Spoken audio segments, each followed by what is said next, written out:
Hello, welcome to little corner of ফনের আরও একটা নতুন ব্লগে। এখানে আমি কোথায় যাচ্ছিলাম বলতে পারবে কেউ? আচ্ছা ছাড়ো, আমিই বলে দিচ্ছি। আমি যাচ্ছিলাম রানাঘাটে। আর কি কারণে সেটা ঠিক একটু পরেই জানতে পারবে।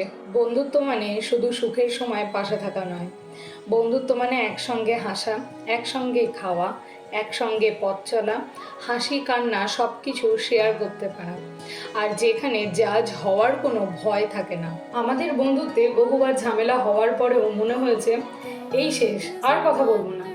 কিন্তু ঠিক কিছুদিন পরেই আবার সবকিছু ঠিকঠাক হয়ে যায়। আর সেরকমই এক বন্ধুর সাথে সেদিনকে চলে গেছিলাম রানাঘাটের ফ্লেভারস অফ রানাঘাটে। যদিও আমাদের ঘুরতে যাওয়ার আলাদা করে কোনো কারণ থাকে না, তবুও সেদিন একটা ছোট্ট কারণ ছিল।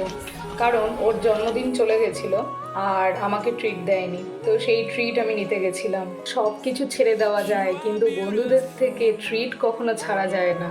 তো আমাদের এত খিদে পেয়ে গেছিলো যে তাড়াতাড়ি করে আগে অর্ডার করে দিয়েছিলাম crispy chicken, schezwan noodles, dry chilli chicken. আর খাবার আস্তে আস্তে আমরা এদিক ওদিকে একটু ছবি ভিডিও সব করছিলাম। ফ্লেভারস অফ রানাঘাট রেস্টুরেন্টটা সত্যি অসাধারণ লেগেছে আমার। চারপাশটা যেমন সুন্দর করে সাজানো, তেমন চারিদিকে সবুজ গাছপালায় ভরে আছে। আমরা রেস্টুরেন্টের ভিতরের দিকটায় বসেছিলাম। এই জায়গাটা ছাড়াও কিন্তু ওনাদের আরো অনেক বসার জায়গা আছে। আর এখানে দেখো, তখন বাইরে ঝমঝমিয়ে বৃষ্টি নেমে গেছিল। যদি কেউ মনে করে প্রকৃতির মাঝে বসে চা বা কফি খেতে খেতে টাইম স্পেন্ড করবে, তো সেরকম ব্যবস্থাও আছে। আবার এক জায়গায় নৌকা করা আছে, কেউ চাইলে সেখানে গিয়েও বসতে পারবে। এরপর আমরা গল্প করতে করতে দেখি আমাদের খাবার টেবিলে এসে হাজির। টেবিলে খাবার দেখে মনে হলো জীবনের সমস্ত সমস্যা যেন কিছুক্ষণের জন্য ভুলে থাকা যায়। আর এখানেই আমরা ভুলটা করে বসি। খিদের জ্বালায় তখন এত কিছু অর্ডার দিয়েছি যে পরে খেতে যে আমাদের কি কষ্ট হয়েছিল। এই সাউন্ডটা একটু শোনো, বাকি গল্প পরে বলছি। এবার বাকি গল্পটা বলা যায়। আমার বান্ধবীর ক্রিসপি চিকেন খুব পছন্দের, তো আমার বান্ধবী খাবার আসার সাথে সাথেই বলে দিয়েছিল এটা কিন্তু আমি খাবো, আর তুই একটুখানি টেস্ট করবি শুধু। আমিও বলেছিলাম ঠিক আছে, দেখা যাবে কি হয়। আর এখানে আমি একটুখানি নিজের সেলফি টেলফি তুলছিলাম, ব্যাস। তারপর আর কি, ওদিক থেকে আওয়াজ আসলো, তিনি বললেন ভাই আর পারছি না, প্লিজ নিয়ে নে। এটা তো শুধু ক্রিসপি চিকেন আর কোকের গল্প বললাম, এরপর তো শেজওয়ান নুডলস আর ড্রাই চিলি চিকেনটাও আছে। খাবারগুলো শেষ করতে আমাদের অলমোস্ট 2 ঘন্টা লেগে গেছিলো। তারপর এই ক্যাফেটেরিয়াটায় কিছুক্ষণ বসেছিলাম।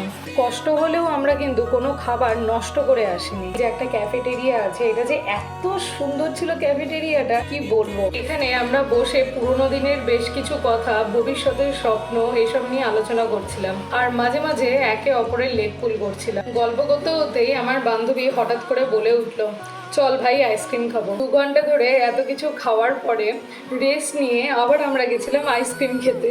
এত গাছপালা আর সবুজের মাঝখানে বসে আমরা আমাদের আইসক্রিমটা শেষ করলাম। আমাদের কিন্তু দেখা খুব কম হয়, কিন্তু যখন দেখা হয় মনে হয় আরো অনেক গল্প বাকি থেকে গেল। গল্পের সময়টা আরো একটু পেলে হয়তো ভালো হতো। এখানে আমরা কিছুক্ষণ ফটো সেশন করছিলাম। তারপর আর কি, আবার সেই একঘেয়েমি রুটিনে ফেরার পালা দুজনের। এভাবেই আমাদের গল্প আরো চলতে থাকবে। ভিডিওর কোন পার্টটা তোমাদের সব থেকে ভালো লেগেছে আমাকে জানাতে ভুলো না। ফেরার সময় স্টেশনের এই কালী মন্দিরের সামনে কিছুক্ষণ দাঁড়িয়ে মায়ের আরতি দেখছিলাম।